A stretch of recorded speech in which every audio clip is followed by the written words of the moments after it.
Hi, so in this video we're going to cover 11.1 on sequences, but first I was going to give you some of the solutions on the previous problems, on two of them. So let's go ahead and stop my video. For 417, I got these angle measurements, plus or minus pi over 12, 5 pi over 12, and so on. And I thought I'd check them in Desmos. So here's what I did. I plot these two curves, and then I found the equations for they go through pi over 12 and 5 pi over 12, 7 and 11. And so that's the top half. And if I look at those negative angle measurements, well, that's shown on the bottom half. So pretty cool. And then the other problem you could check, this one took me a little bit, but I got for 416, 11 pi minus 12 radical 2. So check your work, and then we can go on to this new topic. So you're familiar with the idea of putting things in a sequence in a list, and it could be infinite. So the way we refer to infinite sequences are this dot dot dot means it goes on forever. Or we could write this same idea more compactly like this. This is a sequence starting with n equals 1 up to infinity. Or sometimes we write the same idea just like this, where the indexing is inferred. So this index refers to the number, n equals 1, 2, 3, 4. And the first subscript is called the starting index, A1. So let's practice making a sequence.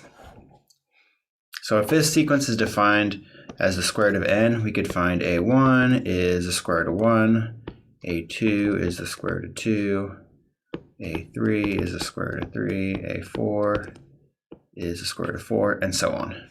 So not too tricky. But what about this? What if I have this formula? Then I would have to find A1 is negative 1 to the 1 plus 1 times 1 over 1 minus 5. So I'm doing this incorrectly because it says the starting index is 6. So I should start at 6. Which I can see why now. There's 6 minus 5. So this becomes 1 over 1, and this is negative 1 to the 7th is negative 1. So that's the first term. A7 is the second term. That'd be negative 1 to the 7 plus 1.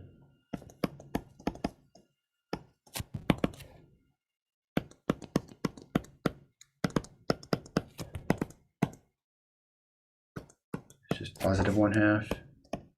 And once you see the pattern, it goes like this. 9.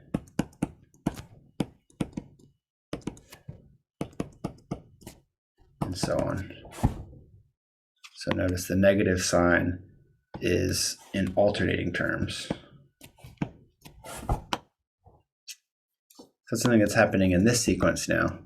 Let's see if we can find, for the next example, a formula like before for the sequence. So maybe I'll try rewriting the sequence, seeing that the top goes from 3 to 9 to 27. Looks like I'm multiplying by 3 each time. So I could say 3 over 2, and then this is 3 squared over 3. This is negative 3 cubed over 4.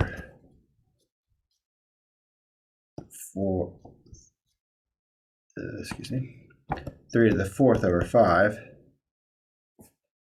And notice if I include, this is to the first power, and I include the negative in there, it's the same thing. Because I take a negative to an odd power, it's the same thing. So if that's what the sequence is, I can see that an is always negative 3 to some power. If it's 1, 3, 5, 7, it's going to be negative, but if it's even, the negative gets canceled. And then the bottom looks like it's, if this is A1, E2, A3, looks like the bottom is just n plus 1. So I've deduced a formula for that. So that's the main way formulas are written for sequences. You may be familiar with the Fibonacci sequence. It starts with A0 is 1, the first index is 0, A1 is also 1, and then A2 is the sum of the next two. So that's 2. A3 is the sum, of the previous two. So it's 3. A4 is the sum of the previous two. So 5. A5 is 8.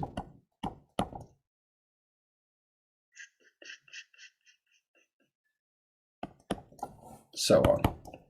Okay, so you've probably seen some of these sequences before. Mainly what we're going to be doing with them is determining what they do as n approaches infinity.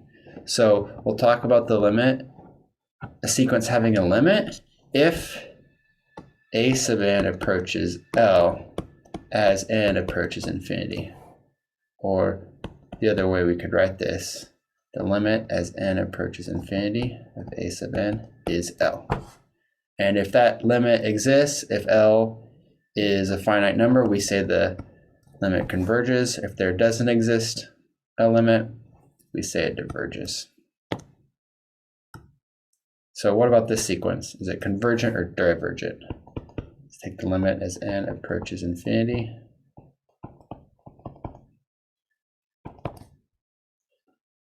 One trick we can use for this is, what if I multiply both the top and the bottom by 1 over n? Get limit as n approaches infinity of 1.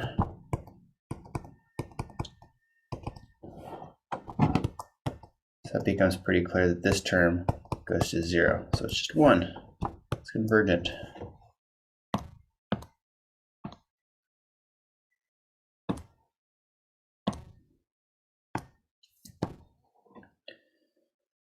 So it's a convergent series.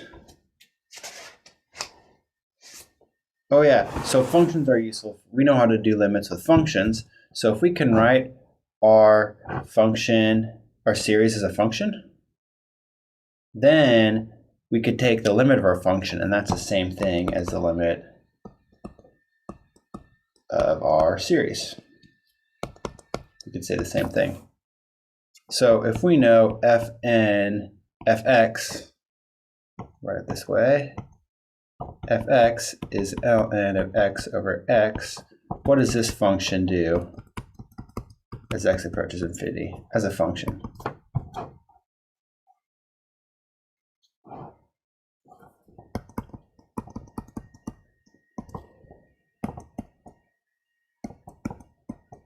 I should say, what can we do with that? This diverges to infinity over infinity, or it's of that form, so we don't know what it does. So we can use L'Hopital's.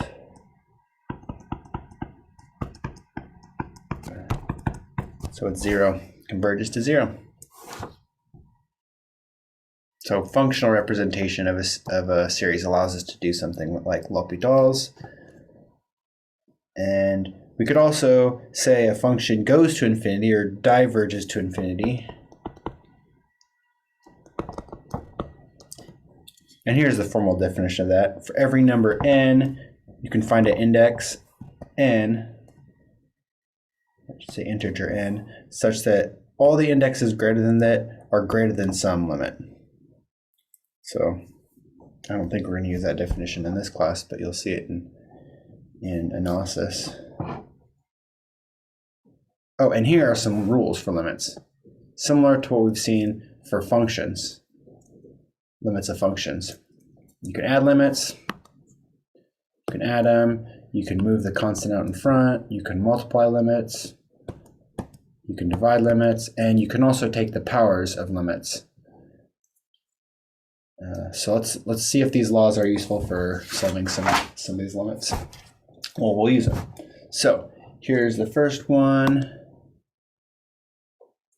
This guy here.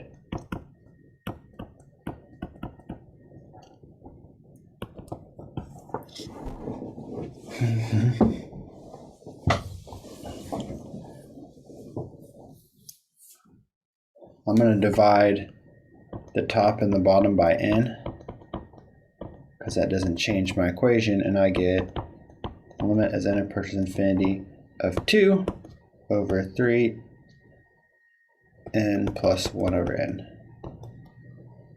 Notice that doesn't change, so that's the same thing as saying the limit of 2, which is 2, divided by the limit as 3n plus. That was our fourth rule here. And this goes to infinity, right? So that becomes 0. 2 divided by infinity is 0. Or something that's approaching infinity is 0.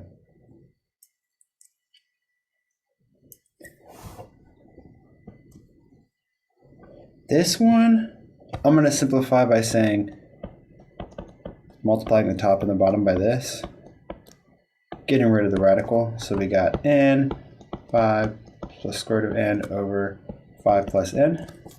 And let's divide it up this way. Limit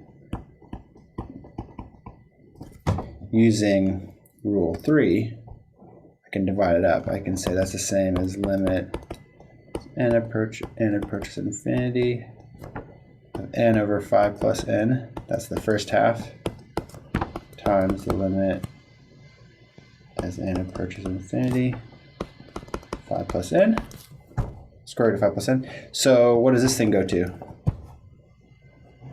It goes to 1, you can check. This goes to infinity. So that diverges to infinity.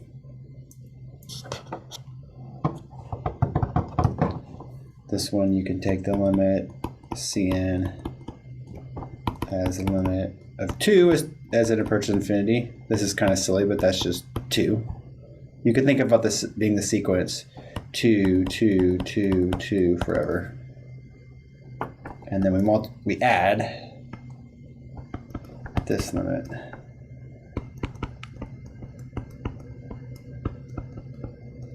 And what's that? Take something less than 1 to a really high power and it becomes very close to 0. So that's 2. And the last one's infinity. You can check it. I'm kind of ready to go on.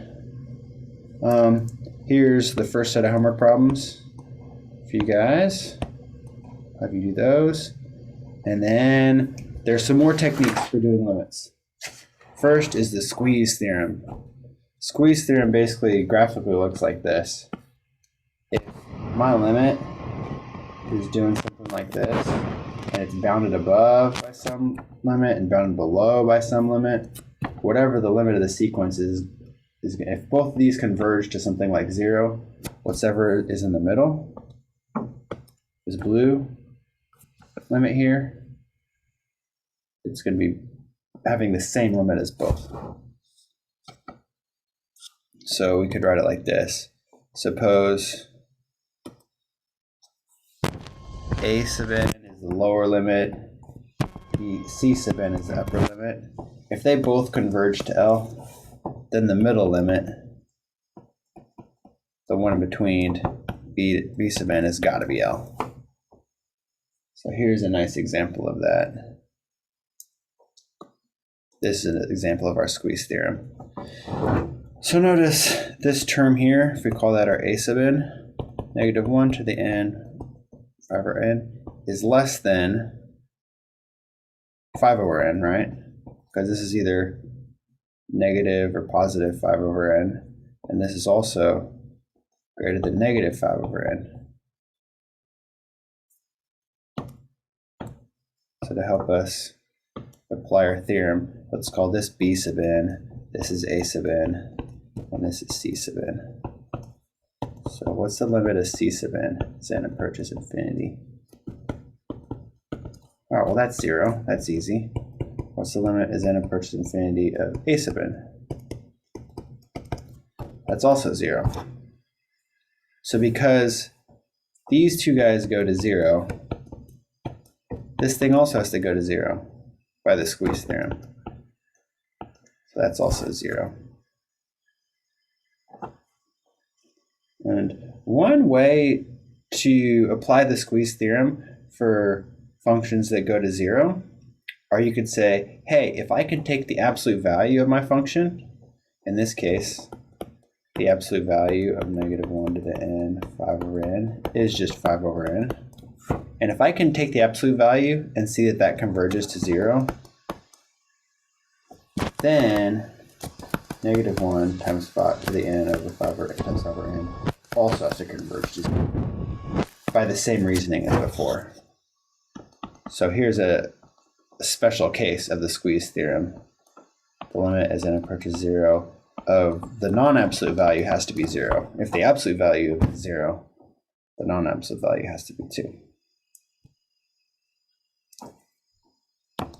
What about this sequence here? What does that one do? If this is n equals 1, 2, 3, 4, this sequence goes from -1 to 1 to -1 to 1 to -1 to 1. So it never converges to anything. It just keeps going back and forth forever. That one diverges. That's an important thing to consider. This sequence can bounce back and forth, and it doesn't get bigger or smaller. It's just never converges to anything. And then let's skip that next one because I want to talk about continuous functions. If a function, we've done limits of functions again. So if something inside a function converges, oh man, why does it do that? Why does it do that?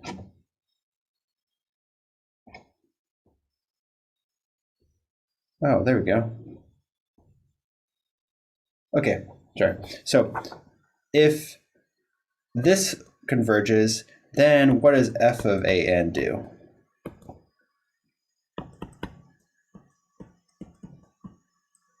If f is continuous, then this is the same thing as f of l. It's kind of nice. So let's check this out. If an is pi over n, what's the limit as n approaches infinity of that? Well, that's 0. The limit of that is 0. So now the limit of cosine of a over n by our rule, since cosine is continuous, we can just find cosine of our limit, which is 0, which is 1. Oh, and this is another good example of the squeeze theorem. This limit here is kind of hard to show that it does anything, because this is a really big number and this is a really big number. They both go to infinity, and you'd have to take L'Hopital's rule a lot of times, and I don't even know what the derivative of n factorial is, so let's try something else. Write a sub n like this. The top is 1 times 2 times 3 times 4 all the way up to n. And the bottom is n times n times n all the way up to n times.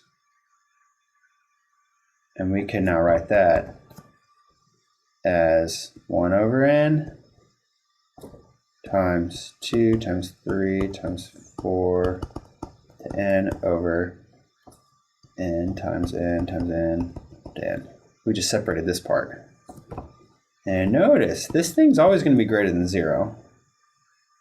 It's always some kind of positive number. And it's always going to be less than 1 over n, because this part is less than 1. The numbers on the bottom of the fraction are bigger than the numbers on the top. So, what does limit of 0 converge to? I mean, this is converges to 0 if I have the sequence 0, 0, 0, 0. This converges to 0 as n approaches infinity. And so since what's inside a sub n is bounded between, this also has to converge to 0. That's a nice case. So next is a very important sequence called the geometric sequence, AR to the n. What does this thing do? Notice if r is 1, 1 to the n is just 1. So it's just always going to converge to a. It's just the same number a. R is greater than 1. R to some big number. Think like 1.1. Even if it's a small number, that gets bigger and bigger exponential. It goes to infinity. But if r is less than 1, like 0.9 to a big number, that gets really close to 0. So it's a good function to know what it does.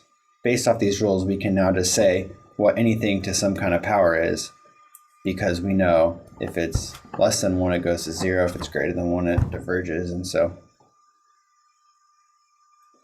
that's a good trick to keep in mind.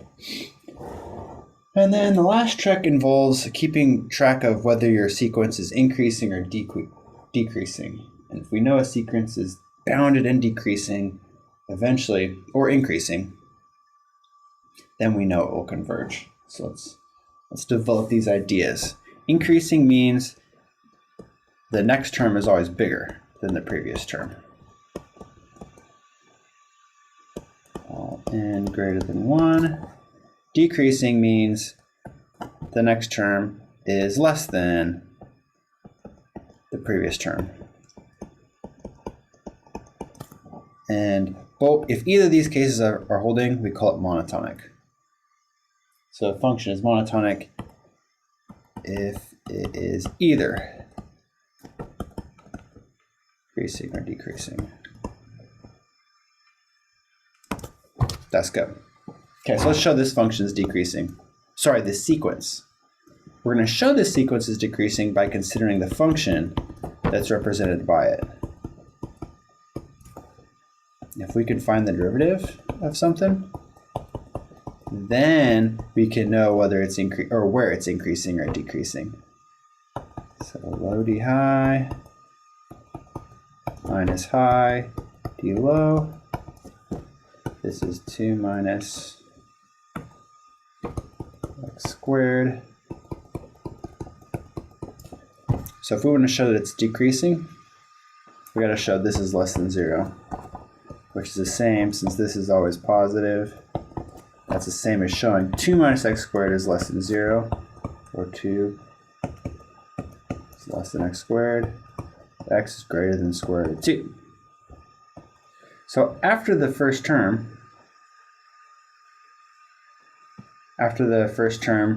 for n greater than or equal to 2, f prime of n is decreasing, is less than 0. So it's decreasing.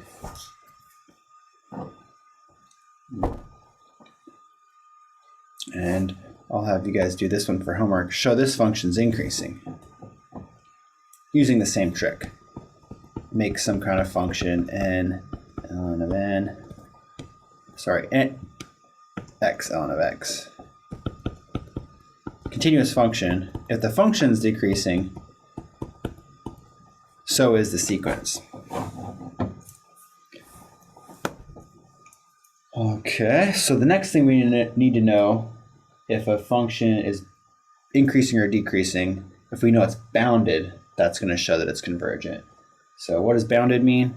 It means for all n, there's a number m, big number, that is greater than everything.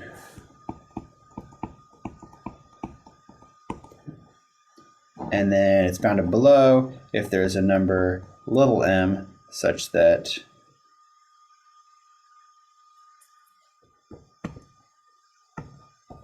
a sub n is greater than that little m. So an example of a bounded sequence is 1 over n. It converges to 0.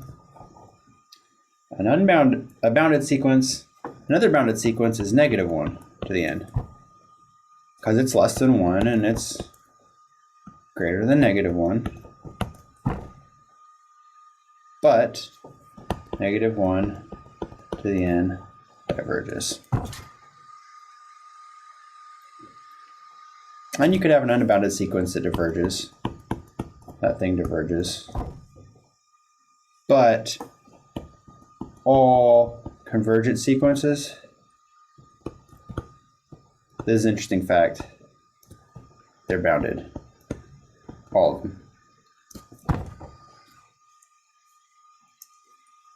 But the reverse is not always true, right? We just showed in this case, not all bounded sequences are convergent.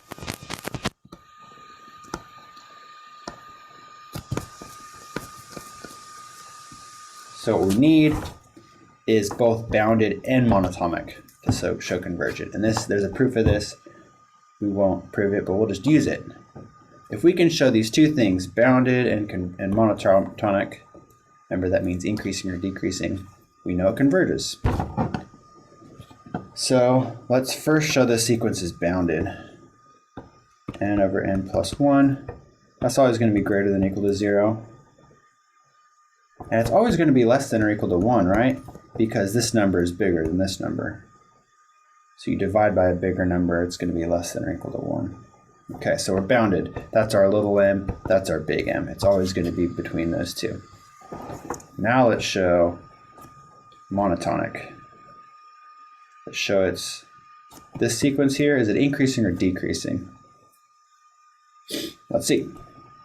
So if I say f of x is x over x plus 1, let's find f prime of x.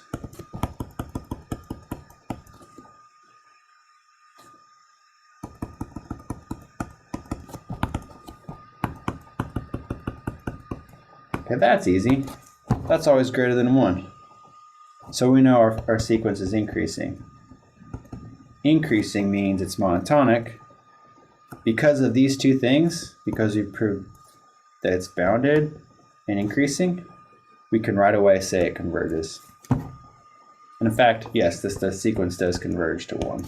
Check that.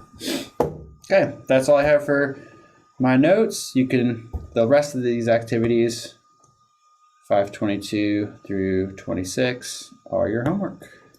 Okay, we'll see you for questions on Friday. Good luck.